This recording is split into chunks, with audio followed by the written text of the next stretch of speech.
아니라. 아멘. 왜 앉으셨습니까? 오늘 무너지는 것과 서는 것이라는 제목으로 여러분들과 함께 말씀 나누고 기도하도록 하겠습니다. 여러분, 세상의 역사를 보면 많은 것들이 무너지기도 하고 또 많은 것들이 서기도 하는 것을 보게 되죠. 무엇이 무너지고 무엇이 서느냐? 세상의 역사는 결국 강하고 이기는 것이, 힘센 것이 서는 것을 보게 되고, 약하고 없는 것, 지는 것이 무너지는 것이라고 볼 수 있겠죠. 그럼 하나님의 역사에서는 무엇이 서고 무엇이 무너지느냐? 하나님의 뜻만이 서고 인간의 계획은 무너진다라는 것입니다. 이 내용은 이제 잠언의 내용을 보면 우리가 너무나 잘 알 수 있죠. 잠언 16장 9절에 보면 사람이 마음으로 자기의 길을 계획할지라도 그의 걸음을 인도하시는 이는 여호와시니라. 잠언 19장 21절에도 이와 같은 말씀이 있는데요. 사람의 마음에는 많은 계획이 있어도 오직 여호와의 뜻만이 완전히 서리라. 여러분, 사람의 계획이 무너지고 하나님의 뜻만이 선다라는 것은 하나님 앞에서 인간이 가지는 자리와 위치를 분명하게 말해주는 것이라고 할 수 있습니다. 어떤 자리, 어떤 위치에 있다라는 것입니까? 인간은 하나님 앞에서 교만할 수 없다. 인간이 차지해야 될 자리와 위치는 교만이 아니라 겸손이다.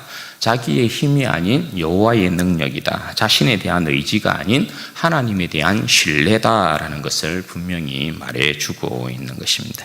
여러분, 오늘 본문도 이제 그와 같은 말씀인데요. 지난 시간에 교회를 무너뜨리기 위해서 사탄이 외부로부터 어떻게 교회를 공격하고 있는지에 대한 내용을 살펴보았습니다. 외부의 공격은 적대 세력으로부터의 위협과 핍박, 박해, 고난에 대한 것이었습니다. 대제사장을 비롯하여서 공회원들이 베드로와 요한을 잡아다가 옥에 가두었죠. 그러나 주의 천사가 그들을 다시금 풀어서 생명의 말씀을 성전에서 그 백성에게 모두 전하게 하였던 것을 우리가 살펴보았습니다. 그리고 그런 그들을 다시금 이 대제사장들과 그 공회원들이 불러들여다가 그들을 신문하고 급박했는데 베드로와 요한이 거침없이 그들 가운데에서 예수 그리스도를 증거했던 것을 우리가 살펴보았습니다. 오늘 말씀은 그와 관계, 그 선상에 있는 이제 말씀인 것이죠. 계속해서 이제 연결되고 있는 말씀인데요.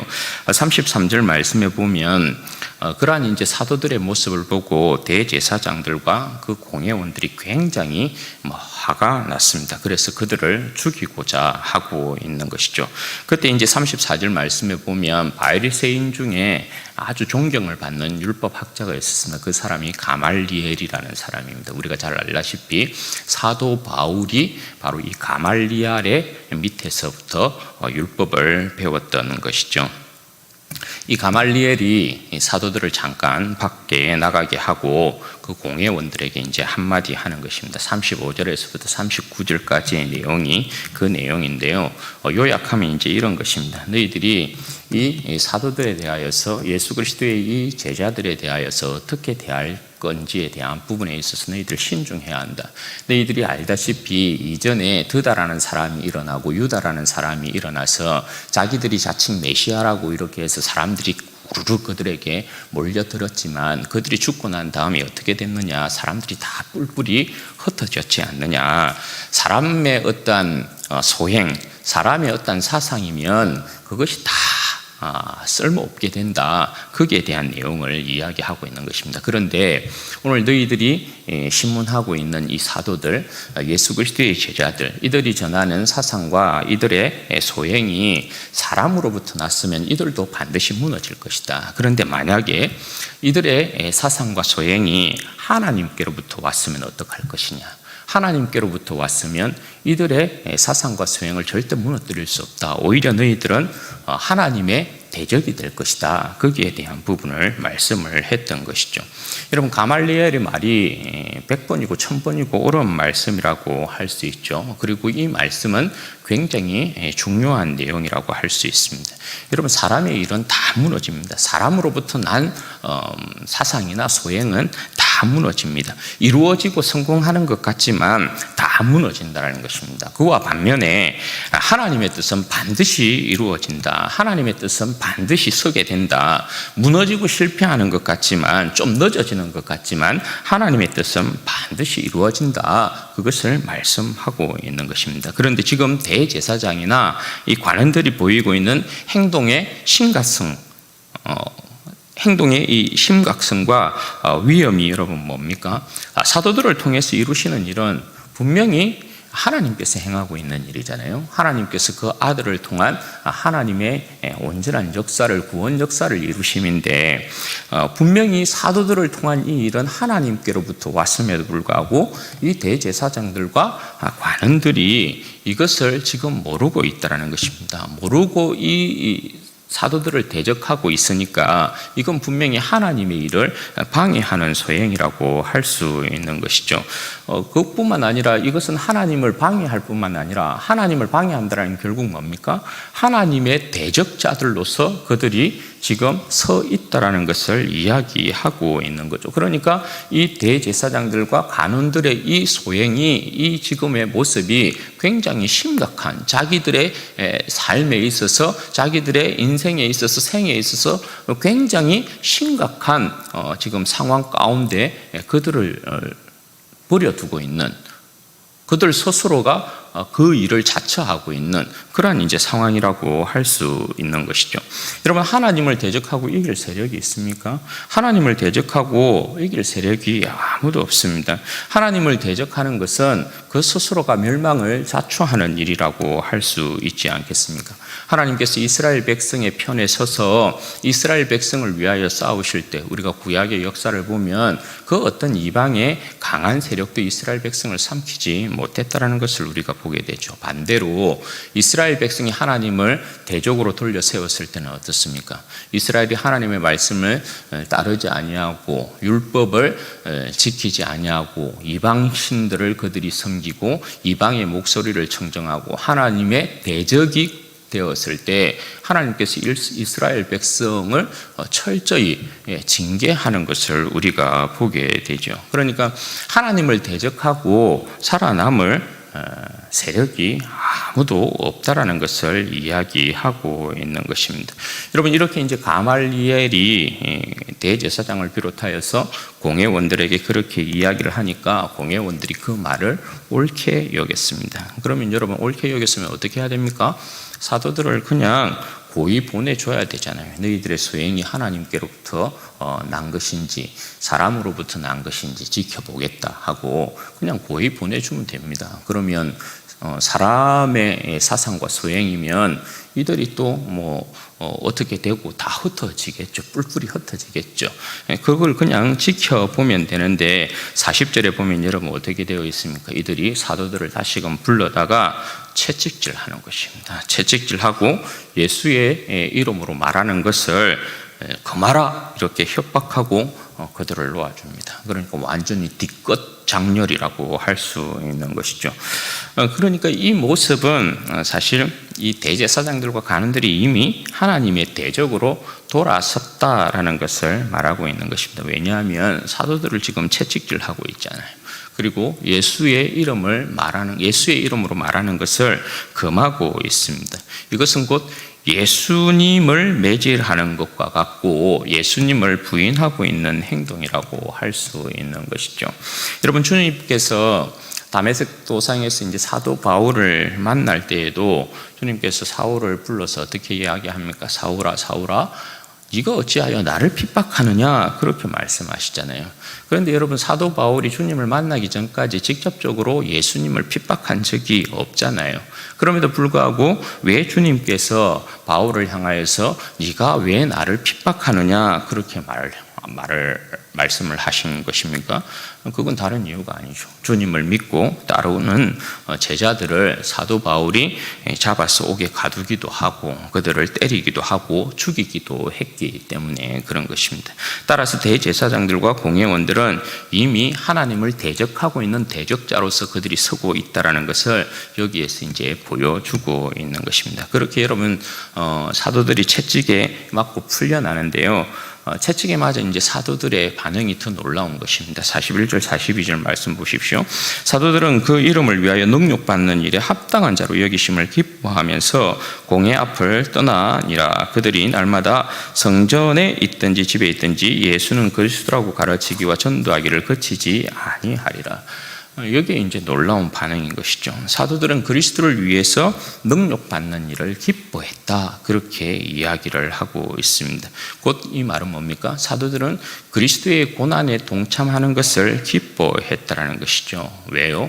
그리스도의 고난에 동참한다라는 것이 그들에게 있어서는 큰 특권이라고 생각했기 때문에 그런 것입니다. 은혜 받은 사람들의 특징이 이런 거죠. 많은 은혜를 받으면 인지상정이라는 것도 그런 것 아닙니까? 많은 은혜를 받으면 뭔가 좀 대갚아주고 싶은 그런 마음들이 있잖아요. 그런 것처럼 오늘 이 사도들은 예수 그리스도의 십자가의 은혜로 말미암는 그들의 이 구원, 그리고 예수 그리스도께서 그의 완전한 새로운 나라를 만드심에 있어서 아무짝에도 쓸모없는 인생들을 불러서 그의 사도들로 삼았다라는 것이죠. 이 은혜가 여러분 사도들에게 얼마나 크겠습니까? 그러니까 사도들은 예수 그리스도의 이름을 위하여서 받는 고난, 예수 그리스도의 이름을 위하여 받는 능력, 이것을 오히려 기뻐하고 즐거워했다라는 것입니다. 은혜 받는 사람들의 특징이 항상 이렇게 나타나는 것입니다. 하나님의 은혜를 아는 사람들, 그리스도의 은혜를 아는 사람들은 그리스도의 고난에 동참하는 것을 오히려 기뻐하고 즐거워한다라는 것입니다. 나 같은 죄인을 위해 죽으신 그리스도의 십자가가 너무 황송하기 때문에 그래요. 아무리 돌아보아도 나 같은 죄인이 하나님의 그 큰 은혜와 영광을 입을 자가 아닌데 자신이 죄인임을 깊이 깨달으면 깨달을수록 십자가의 영광이 너무나 자기에게는 황송하다라는 것을 아는 것입니다. 여러분, 우리가 그렇죠. 십자가 아래서 하나님께서 우리에게 주신 은혜, 예수님께서 왜 나를 위하여, 나 같은 죄인을 위하여 십자가에 못 박혀 죽으셨는가, 그것을 생각하면 여러분 얼마나 우리의 마음이 황송해집니까? 그리고 얼마나 여러분 감사함이 넘칩니까? 그러니까 그 고난에 동참하는 것 자체가 그 사람에게서는 기쁨이 되는 그런 모습을 이야기하고 있는 것이죠. 그러니까 예수님의 십자가의 은혜를 알면 알수록, 자신의 죄인됨의 이 깊이를 알면 알수록 그 은혜를 보답하고 싶어하는 그런 마음이 크게 되고요. 자신의 몸에 십자가의 흔적을 가지는 것을 기뻐하는 것을 우리가 보게 돼요. 히브리서 11장 24절에서 26절에 보면 이렇게 증거하는 내용이 하나 나오죠. 모세에 대한 믿음을 증거할 때 이렇게 증거합니다. 믿음으로 모세는 장성하여 바로의 공주의 아들이라 칭함받기를 거절하고 도리어 하나님의 백성과 함께 고난받기를 잠시 죄악의 낙을 누리는 것보다 더 좋아하고 그리스도를 위하여 받는 수모를 애굽의 모든 보화보다 더 큰 재물로 여겼으니 이는 상 주심을 바라봄이라. 그럼 이게 이제 모세의 믿음이었다는 것입니다. 모세를 이렇게 이야기할 때 그리스도를 위하여 받는 수모를 애굽의 모든 보화보다 더 큰 재물로 여겼다, 이렇게 이야기합니다. 왜요? 하나님의 은혜를 아는 사람의 특징들이 이런 것입니다. 그리고 모세는 그리스도를 위하여, 하나님을 위하여서 받는 이 수모, 능력, 고난, 고통, 이것으로 끝난다라는 것을, 이것으로 그냥 끝난다라고만 생각했던 사람은 아니었다라는 것입니다. 왜냐? 예수님께서 자신의 이름을 위하여서 또 이렇게 고난을 당하면 그의 위로가 넘치고 하나님께서 그에게 상을 주실 것이라는 것을 알았다라는 것입니다. 그것이 이제 위로겠죠. 그 상이. 그래서 상 주시는 자를 또 바라본 모세였기에 믿음의 사람이라는 모든 인물들이 어떻게 합니까? 예수 그리스도의 이름을 기쁘게 전가하는 것입니다. 오늘 말씀해 보면 사도들이 그렇게 이야기를 하지 않습니까? 이들이 성전에 있든지 집에 있든지 간에, 어디에 있든지 간에 예수 그리스도를 가르치고 전도하는 것을 쉬지 않았다, 이렇게 이야기를 하고 있어요. 주님을 위하여 고난받는 것도 기쁜 일이요, 주님을 위하여서 주님께서 우리의 삶을 드리면 우리가 비록 이 땅 가운데서 어떤 고난과 고통을 맞닥뜨리지만 하나님께서 우리에게 상 주실 것이다 라는 확실한 믿음을 가지고 있었다는 것입니다. 사도 바울도 빌립보서에서 그렇게 이야기를 하잖아요. 내가 이미 얻었다, 이미 이루었다, 그렇게 나는 생각하지 않는다. 나는 내가 한 일들 다 잊어버리고 나는 표태를 향하여서 그리스도께서 부르신 부름의 상을 위하여 달려가노라, 그렇게 고백을 하지 않습니까?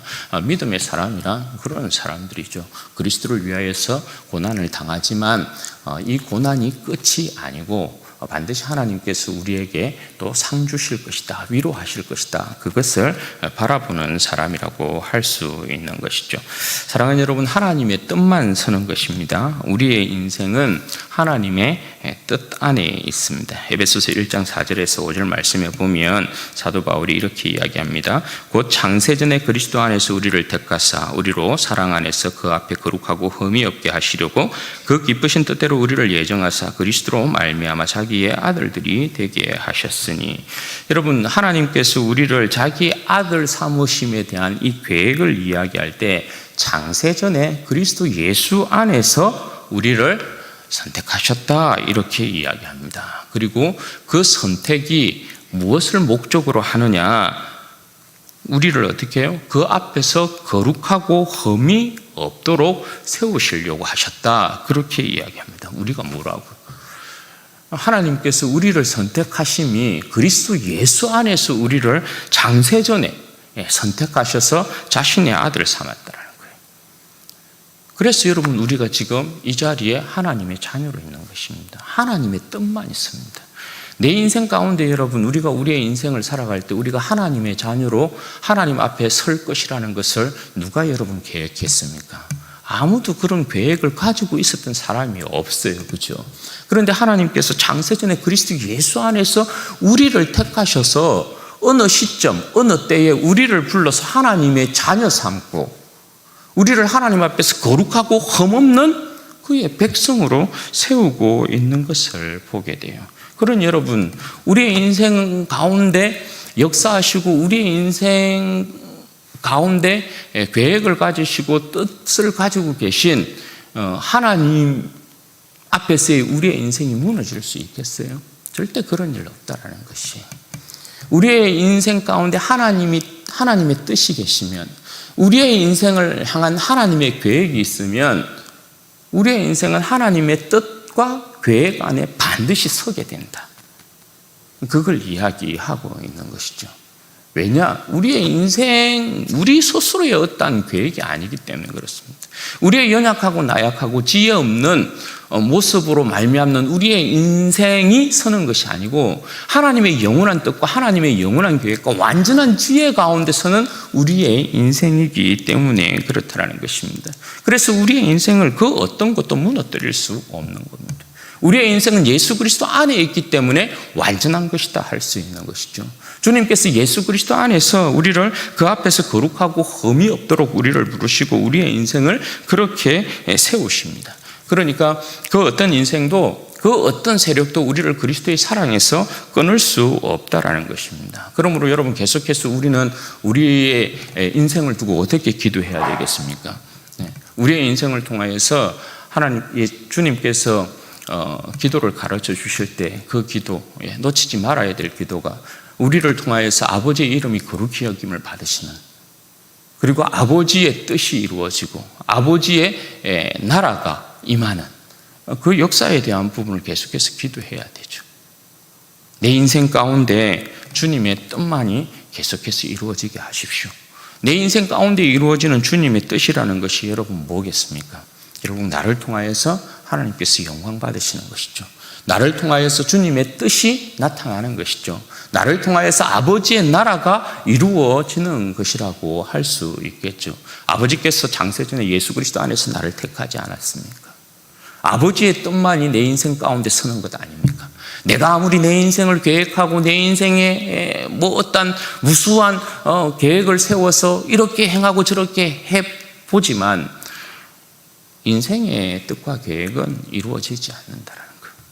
내 인생 가운데 오직 하나님의 뜻만 이루어지기를 소망합니다. 그게 여러분 겸손한 자리에서 우리가 하나님 앞에 기도해야 될 모습인 것이죠.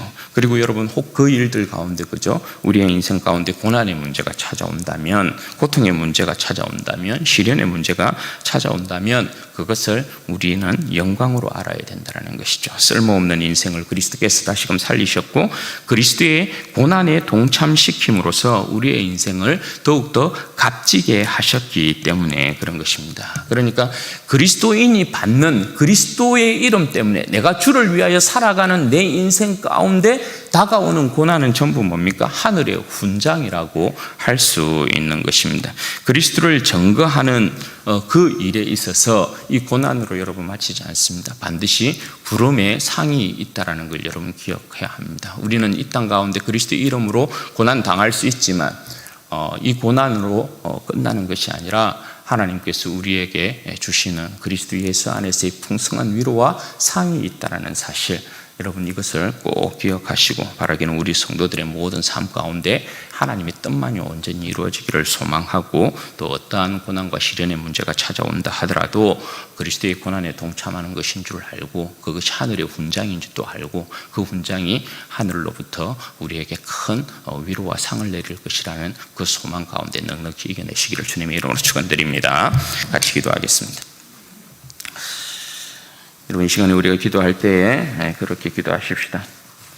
하나님의 뜻만이 이루어집니다. 하나님, 우리의 인생을 하나님 앞에 온전히 내어 맡기고 주님만 의지하는 인생 되게 하옵소서. 교만이 아닌 겸손한 자리, 자신의 힘이 아닌 하나님의 능력, 자신에 대한 의지가 아닌 하나님의 신뢰를 붙들고 하나님 내 인생 가운데 온전히 하나님의 뜻만이 서게 하여 주시기를 원합니다. 내 인생을 온전히 인도하셔서 하나님의 영광의 찬송이 되게 하여 주시고, 하나님 내 인생을 온전히 인도하셔서 하나님 앞에서 거룩하고 흠이 없는 복된 인생이 되게 하여 주옵소서. 우리 주여 한번 부르짖고 기도하십시다. 주여, 영광이 아버지 하나님.